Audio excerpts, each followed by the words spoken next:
16 տարի անց բժիշկների համաշխարհային նվագախումբը կրկին Հայաստանում է։ Նվագախմբի երաժիշտները 60 երկրի գործող բժիշկներ են։ Դիրիժորը ազգությամբ գերմանացի բժշկագիտության դոկտոր Շտեֆան Վիլիխն է։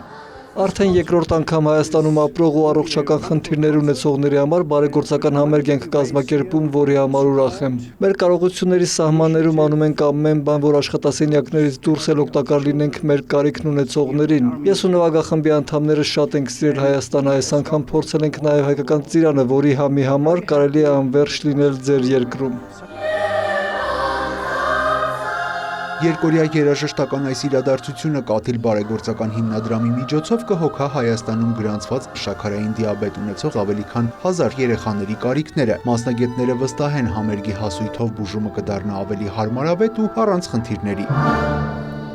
Նվագախումբը հանդես կգա ջութակահար Սերգեյ Խաչատրյանի հետ։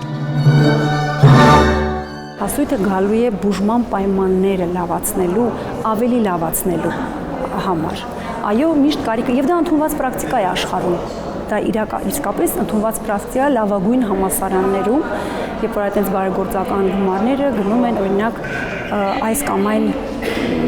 բաժանմունքի, կլինիկայի, հիվանդանոցի, համալսարանի պայմանները լավացնելու։ Բժիշկների համաշխարհային նվագախմբի հայ ներկայացուցիչը եւ համերգի կազմակերպիչը ստոմատոլոգ ջութակահար Արմինե Մաժինյանն է։ Ասում է, որ 2000 հոգուց բաղկացած նվագախմբի համար սովորական է բարեգործական համերգներ տալը, սակայն կարևորում է, որ իր երկու մասնագիտությունների գոլեգաներն այս անգամ Հայաստանում են։